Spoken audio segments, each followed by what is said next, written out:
सर्वांना हरिओम. सुखासारिखे पूर्ण वैराग्य जाचे, वसिष्ठा परी ज्ञान योगेश्वराचे. कवी वाल्मिका सारिखा मान्य ऐसा, नमस्कार माझा सद्गुरु रामदासा. श्री दासबोध दशक 3.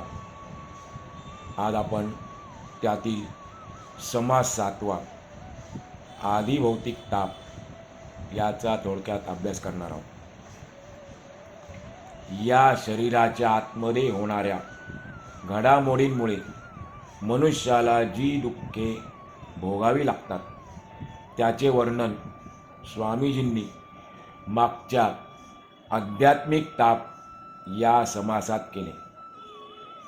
आध्यात्मिक ताप म्हणजे थोडक्यात आपल्या शरीराला भोगावी लागणारी दुःखे, त्याचं नाव आध्यात्मिक ताप. आता या शरीराच्या बाहेरील परिस्थितीमुळे निर्माण होणारी दुःखे कोणती आहेत त्या आदिभौतिक ताप या समासात वर्णन करीत आहेत. म्हणून या समासाचं नाव आहे आदिभौतिक ताप. बाहेरील परिस्थितीमध्ये अचेतन अर्थात निर्जीव व सचेतन म्हणजे सजीव असा भेद आपल्याला करता येतो. अचेतन दुःख कारणे म्हणजे अचेतनापासून होणारी दुःखाची कारणे म्हणजे पंचमहाभूतांपासून होणारा ताप, आणि सचेतन म्हणजे जीवजंतू, जनावरे आणि मनुष्य प्राणी यांच्याकडून होणारे दुःख, त्याला म्हणायचं सचेतन ताप.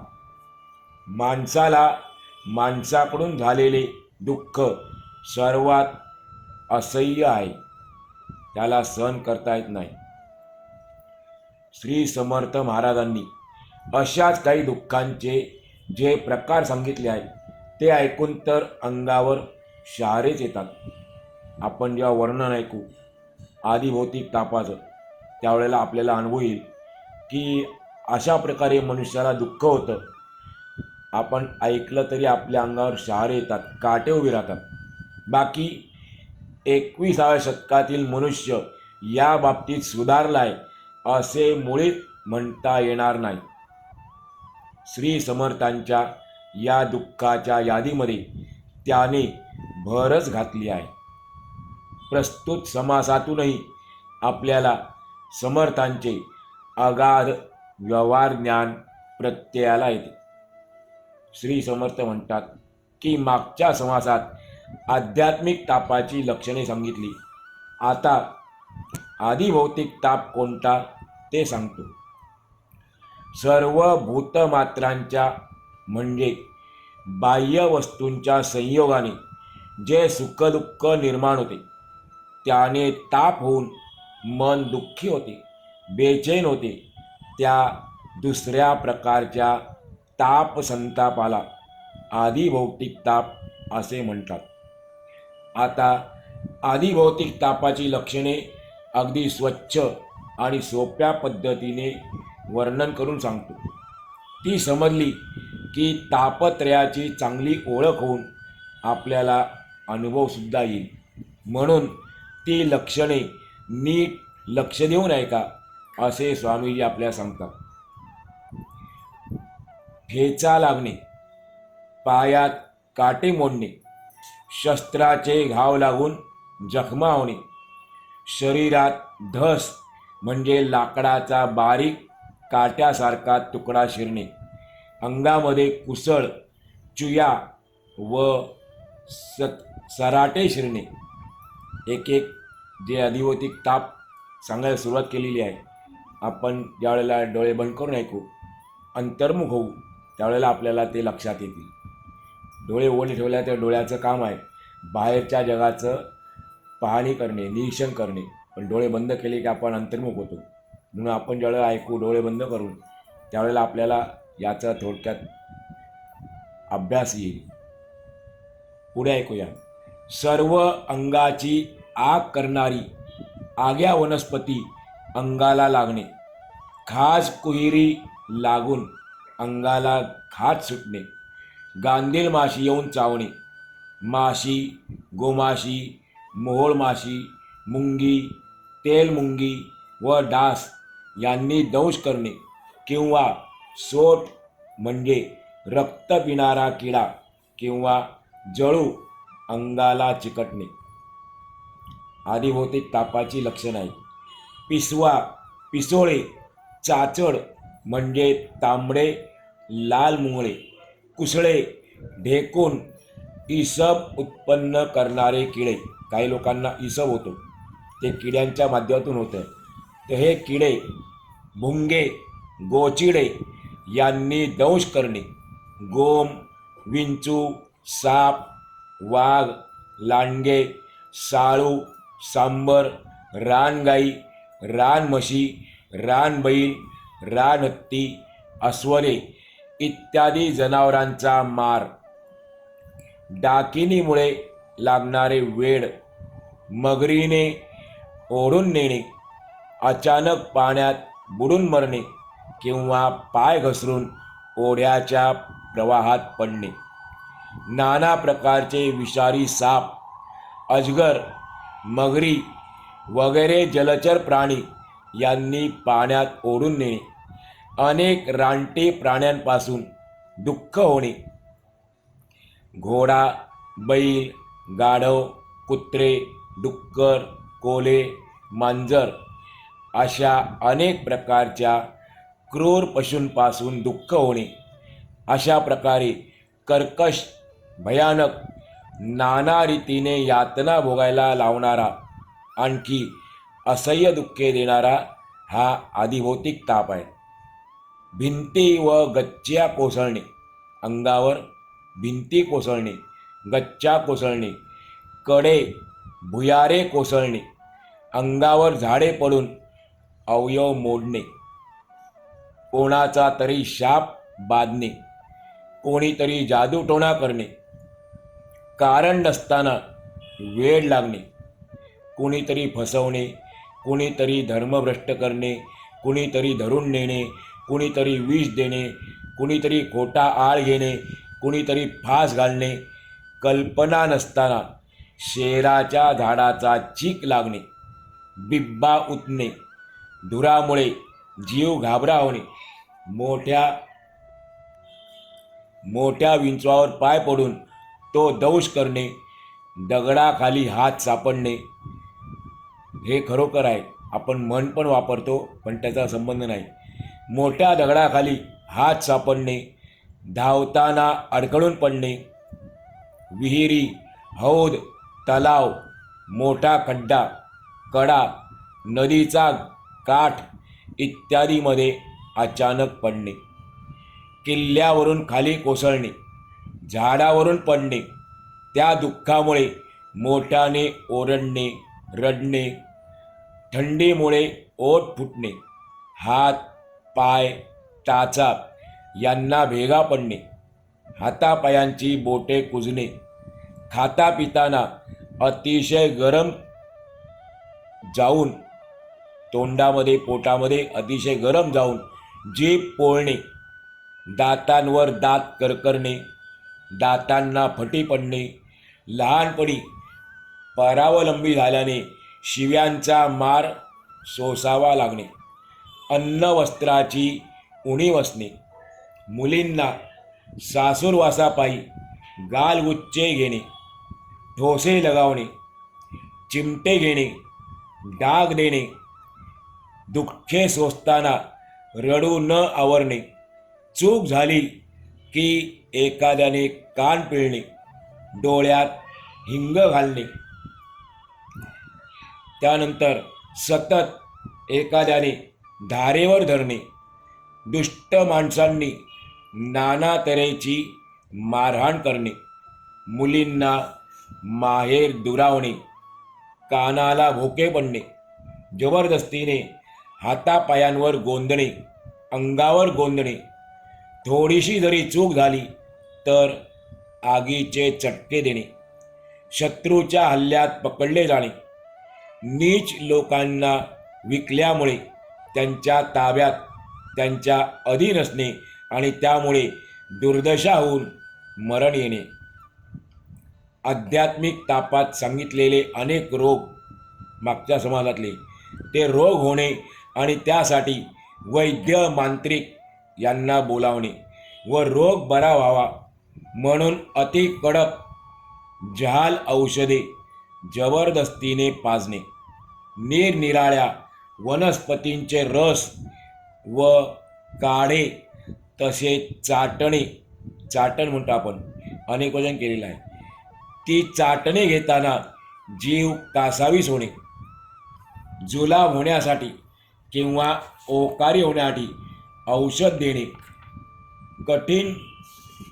कठीणात कठीण पथ्य करायला सांगणे, औषधे घेण्याची रीत चुकल्याने क्लेश होणे, शरीराची चिरफाड करणे, शरीरातील रक्त काढणे, तापलेल्या सळईने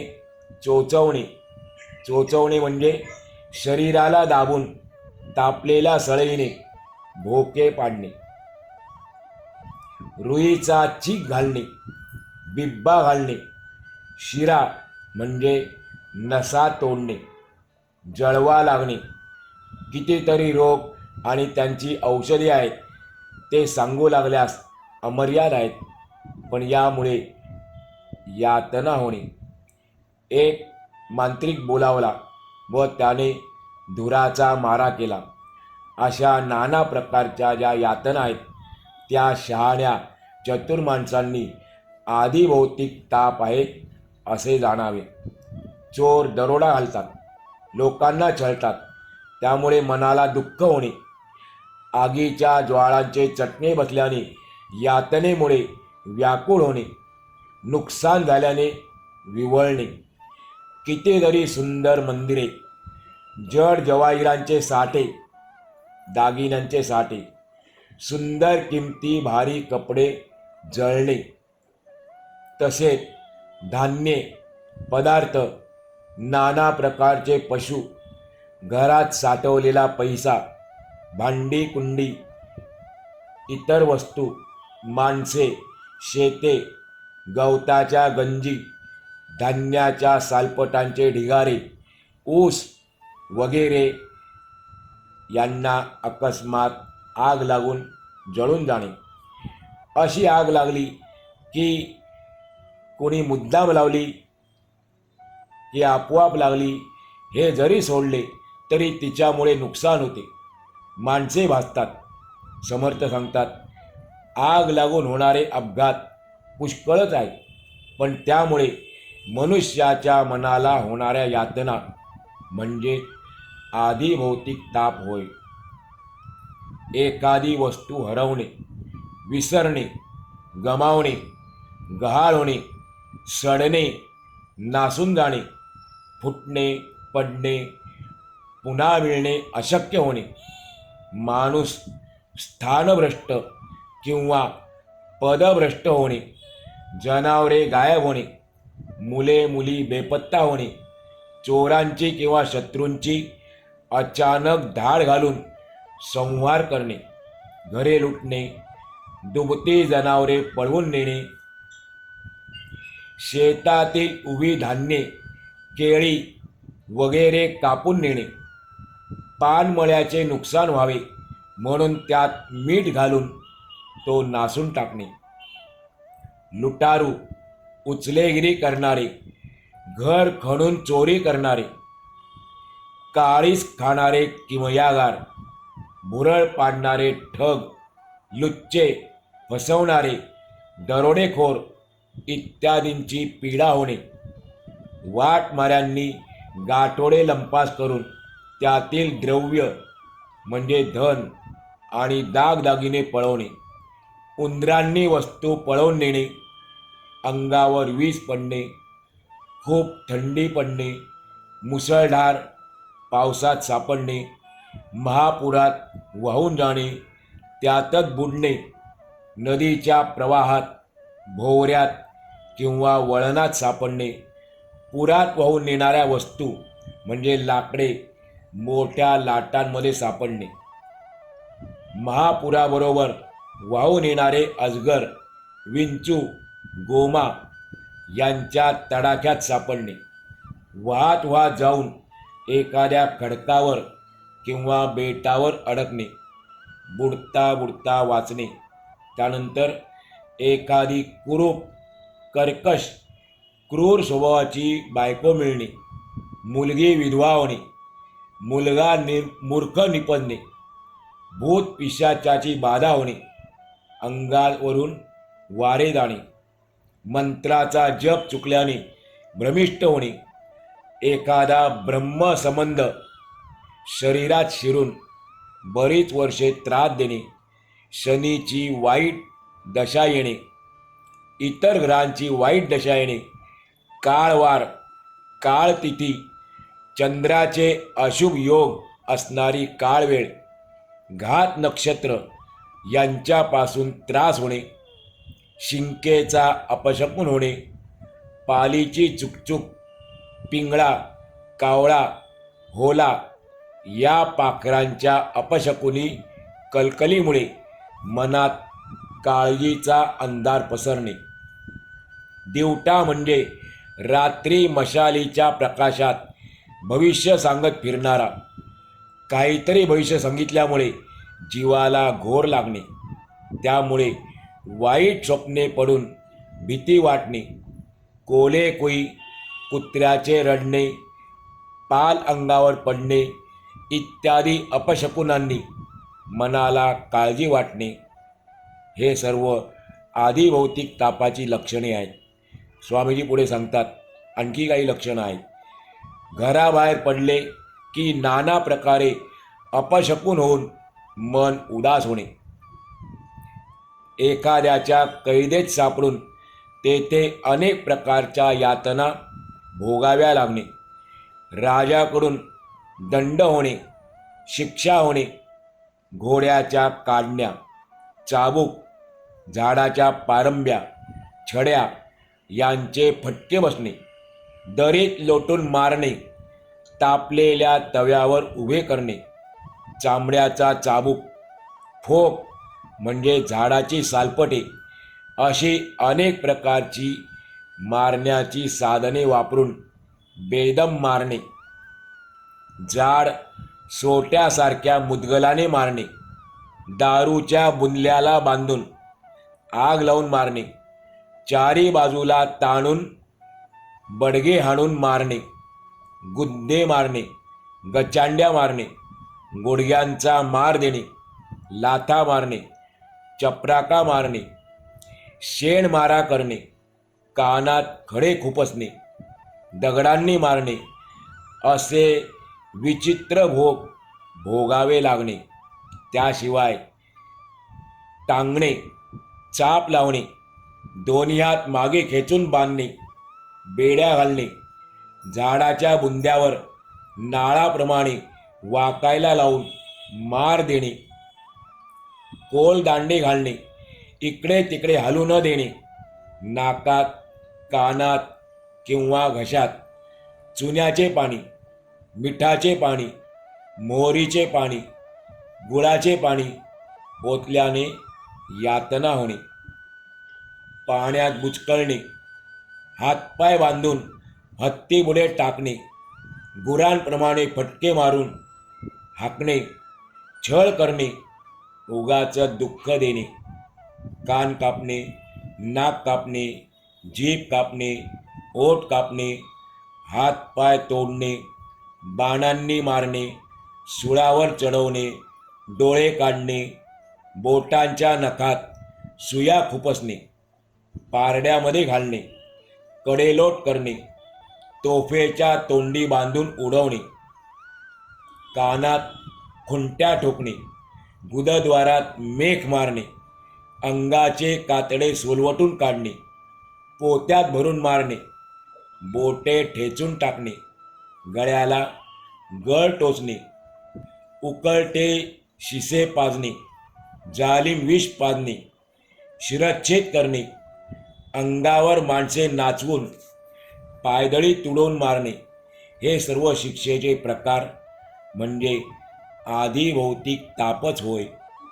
तसेच अंगावरील कपड्यात सरडे सोडणे, बंद खोलीत पिसाळलेले मांजर सोडणे, फासावर चढवणे, इतर अनेक पीडा देणे, कुत्री, वाघ, भूते खेते, सुसरी, शस्त्र, विजा यांचा अतिरेक होऊन जीविताची हानी होणे, अंगातील शिरा तोडणे, टेंबे लावून चटके देणे व भाजून काढणे, जवळची माणसे मरण पावणे, वित्तहानी, वैभव नाहीसे होणे, मान सन्मान यांची हानी होणे, जनावरे व इतर महत्त्वाच्या किमतीची वस्तूंची उणीव भासणे, बालपणीच आई मरण पावणे, तरुण वयात बायको मृत्यू पावणे, म्हातारपणी मुलगा मरणे, दुःख, दारिद्र्य, कर्ज, परदेशी पळून जाणे, लूट होऊन सर्वस्वाला मुकणे, संकटे येणे, अंगावर जड वस्तू पडणे, आवश्यक वस्तूंचा तुटवडा होणे, वाईट अन्न खाण्याची वेळ येणे, कॉलऱ्याच्या म्हणजे महामारीच्या साथीने हजारो माणसे मरण पावणे, युद्धात पराजय होणे, जिवलगांचा प्रेमाच्या माणसांचा मृत्यू होणे, आधीच कठीण काळ असून त्यात दुष्काळ पडणे, मनात धाकधूक असताना वाईट वेळ येणे, उद्वेग आणि काळजीमुळे जीवाचे हाल होणे, पाण्यात सापडून किंवा चरकात सापडून चाकाखाली येणे, शस्त्रांनी अवयव तुटणे, अनेक जंगली जनावरांनी खाऊन टाकणे, अनेक लोकांच्या कैदेत अडकणे, अतिशय वाईट जागेत राहावे लागल्याने जीव घाबराघुबरा होणे, अपमानांनी जीवन लाजिरवाणे वाटणे, अनेक प्रकारच्या दुःखांनी खंगून जाणे. समर्थ सांगतात की याप्रमाणे आधी भौतिक ताप म्हणजे दुःखाचे अपार डोंगरच आहेत. ते सर्व काही सांगता येणार नाही, परंतु या ठिकाणी जे वर्णन केले आहे त्यावरून श्रोत्यांनी आधी भौतिक तापाची तीव्रता जाणून घ्यावी. अशा प्रकारे श्री दासबोधाच्या गुरु शिष्य संवादातील 3ऱ्या दशकातील 7वा समास आधी भौतिक ताप पूर्ण झाला. आज आपण या ठिकाणी आजचा पूर्ण करूया.